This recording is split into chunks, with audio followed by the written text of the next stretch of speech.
Hey guys, tonight we're going to gently float northward, far above the familiar landscapes of bustling cities and endless traffic, to a place where the air bites with a serene ancient cold and the sky itself is a canvas for ethereal whispers.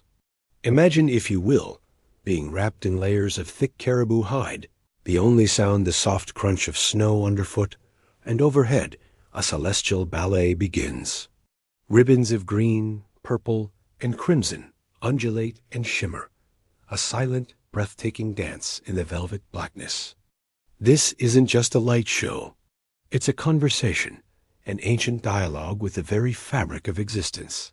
As understood by the Inuit, you probably won't survive a single night out there without proper gear, let alone understand the nuanced dialogue happening above you.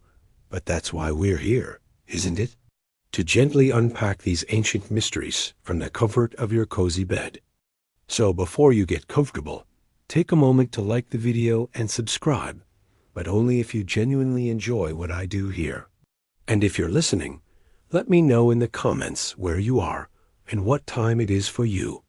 Now dim the lights, maybe turn on a fan for that soft background hum, and let's ease into tonight's journey together. Our destination, as promised, is the vast, icy expanse of the Arctic, specifically the ancestral lands of the Inuit. For millennia, these remarkable people have thrived in a world that seems, to many of us, utterly hostile. Yet they didn't just survive. They cultivated a profound and intricate understanding of their environment, a worldview that embraced every aspect of existence, from the smallest snowflake to the grandest celestial phenomenon. When you gaze up at the night sky in the Arctic, you aren't just looking at stars. You're peering into a living, breathing cosmos, imbued with spirit and meaning. Their cosmology isn't like the neat, tidy diagrams you might find in a science textbook. It's more of a fluid, interconnected web where the physical and spiritual realms constantly intermingle. Think of it as a vast, cosmic igloo, if you will, with different chambers and passageways, each leading to another layer of understanding. Everything, and I mean everything, in the Inuit world possesses an inua, a spirit or essence. The rocks have their inua, the ice has its inua, and crucially, the animals have their inua. This belief system fostered an immense respect for nature, a deep understanding that they were not masters of their environment, but rather participants within it. You wouldn't, for example, just go hunting willy-nilly. There were protocols, rituals, and a silent agreement with the animal spirit. It's a far cry from popping down to the supermarket for a pre-packaged steak, isn't it? This spiritual interconnectedness extends, naturally, to the sky. The stars, the moon, the sun, they aren't just inert objects hanging in the void. They are living entities, often connected to powerful deities or ancestral figures. The very act of looking up becomes an interaction, a form of communication. Imagine living your entire life under such a sky, where the boundary between the earthly and the ethereal is so wonderfully porous. It certainly puts our modern obsession with Wi-Fi signals and data plans into perspective, doesn't it? A mainstream historical fact about the Inuit is their incredible adaptability and ingenious technologies, such as the igloo or the kayak, which allowed them to not only survive, but flourish in extremely harsh conditions. These were not just practical tools. They were extensions of their intimate knowledge of the natural world, often incorporating spiritual elements into their design and use. For instance, the very shape of the igloo, a dome, isn't just structurally sound. It also reflects the curved horizon of their world, a subtle nod to the holistic nature of their existence. Now for a quirky tidbit. Did you know that some Inuit traditions spoke of the sun and moon as siblings, sometimes engaged in a cosmic chase across the sky? The moon, Anningen, was often depicted as a rather thin figure, forever pursuing his sister, Malina, the sun, who fled from him after a quarrel.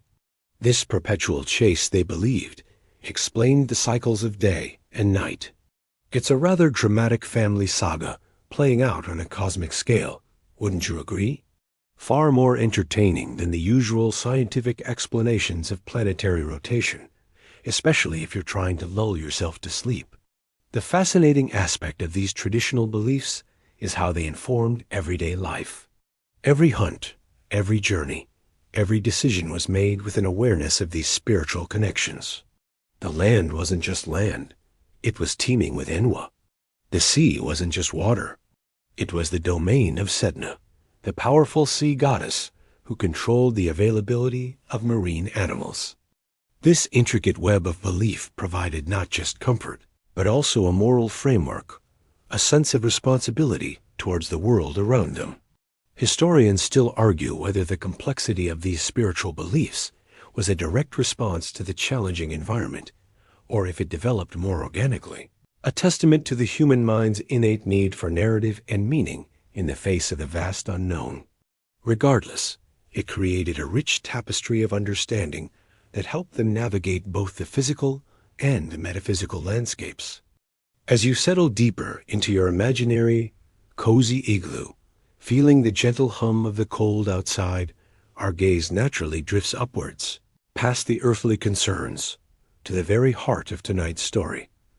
The Northern Lights, or as the Inuit know them, the Aurora Borealis. For people who spent much of their lives in long, dark winters, the appearance of these shimmering lights wasn't just a pretty sight. It was a profound event, a direct communication from the spiritual realm. And the interpretations, as you might imagine, were as varied and vibrant as the lights themselves. Imagine, if you will, being an Inuit hunter, far from home, the silence of the Arctic night broken only by the whisper of the wind. Suddenly, the sky erupts. For some, these dancing lights were believed to be the spirits of their ancestors playing a cosmic game of football, or perhaps a more sedate game of nalakadak, a blanket toss across the heavens. You could almost hear the soft, ethereal thud as their spectral feet touched the luminous arcs. This idea offered immense comfort. It was a tangible connection to those who had gone before, a reminder that they were never truly alone, even in the vast, unforgiving landscape. It's a much more poetic thought than simply saying, "Oh, look, solar particles interacting with the Earth's magnetic field." Though, technically, that's what's happening. But where's the magic in that? For others, the aurora was believed to be the spirits of animals, particularly the powerful caribou, traversing the sky. The undulating movement, the way the light seemed to flow and ripple, perfectly mimicked the migration patterns of these vital creatures. It was a visual prophecy, perhaps, or a celestial reminder of the interconnectedness of all life. You might feel a pang of hunger or a quiet sense of reverence watching those animal spirits dance above. It certainly beats binge-watching reality TV, doesn't it? Then there are the more fantastical, almost mischievous interpretations. Some Inuit traditions spoke of the lights as magical beings themselves, or even the spirits of unborn children playing games in the celestial nursery. Can you picture it? Tiny, luminous figures chasing each other across the polar sky, their laughter echoing as the light intensifies. It adds a whole new layer of adorable to the scientific phenomenon. This belief fostered a sense of awe and wonder, transforming a natural occurrence into a deeply spiritual experience. A mainstream historical fact regarding the Inuit and the aurora is their long-standing practice of forecasting weather based on the light's appearance. A strong, vibrant, and active aurora often signaled a change in weather patterns, sometimes indicating an impending storm. This wasn't just superstition.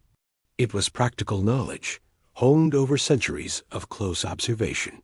You wouldn't want to be caught out on the ice without knowing if a blizzard was on its way, would you? It was their very own cosmic weather app, just a bit more visually stunning. Here's a quirky tidbit to ponder as you drift off. In some Inuit traditions, it was believed that if you whistled at the northern lights, they would come closer, or even start dancing more vigorously. However, whistling too loudly or disrespectfully could provoke them, causing them to descend and potentially harm you. So, perhaps best to appreciate their beauty in respectful silence, unless you fancy a very bright, very chilly celestial hug you didn't ask for. It really makes you think about respecting cosmic boundaries, doesn't it? Much like remembering to turn your phone to silent in a library. The specific interpretations of the aurora could also vary from one Inuit community to another, even within relatively short distances. This is a common thread in oral traditions, a fluidity of narrative that adapts to local experiences and beliefs. Historians still argue whether these variations represent distinct origins of the myths or simply regional adaptations of a core belief system, passed down and reinterpreted over countless generations. What is clear, however, is that for the Inuit, the northern lights were never just pretty lights. They were an integral part of their spiritual landscape, a constant, flickering reminder of the unseen world that surrounded and sustained them. They were, in essence, the very breath of the cosmos, visible to those with eyes and spirits open enough to see. Now, as we imagine ourselves nestled in the peaceful silence of the Arctic night, the auroral glow softly illuminating the snow-covered landscape, it's easy to wonder how these profound interpretations of the northern lights were kept alive. They weren't written down in dusty tomes or etched into stone tablets.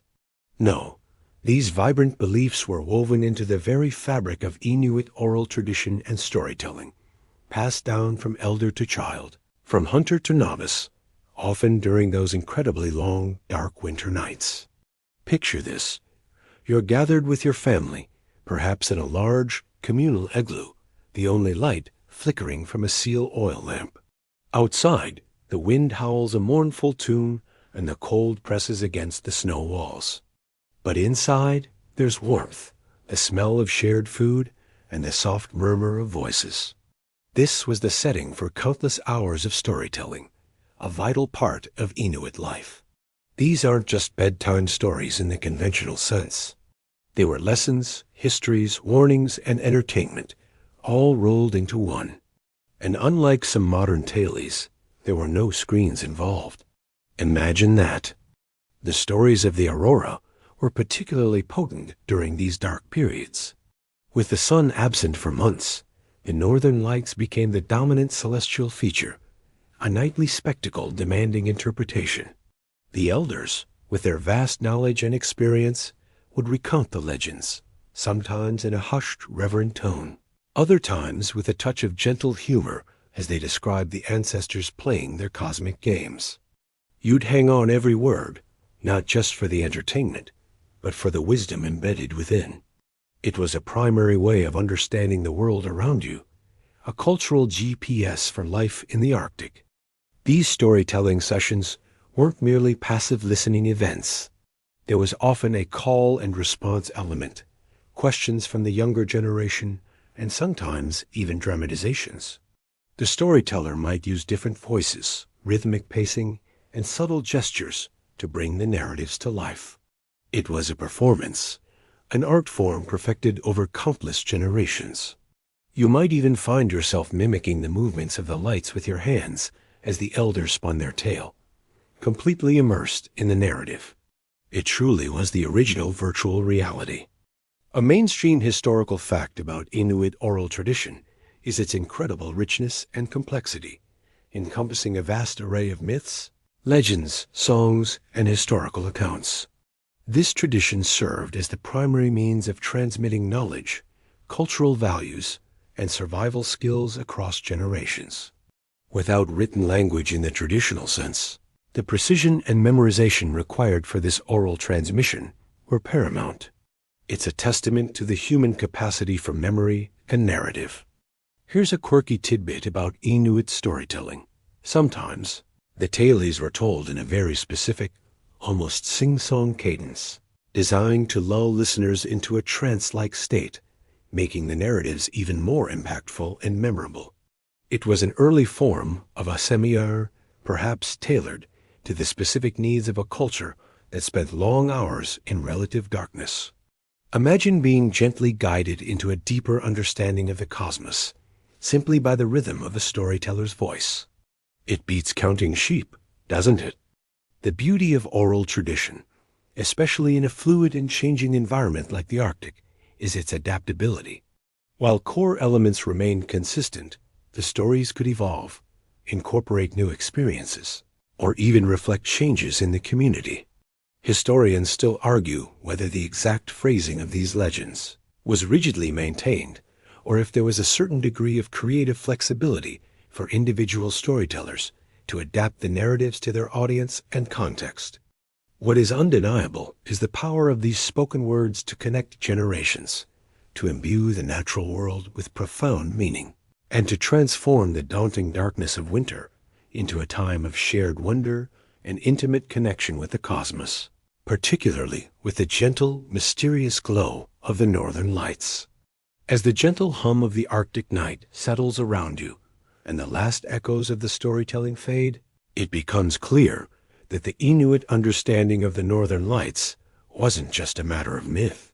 It permeated their cultural practices and daily life. These beliefs weren't abstract concepts to be pondered in isolation. They were a living, breathing part of their existence, influencing everything from hunting rituals to social norms. Imagine yourself as an Inuit person, waking up to a world defined by vast stretches of ice and snow. Your relationship with the environment, and by extension, the spirits within it, was paramount for survival.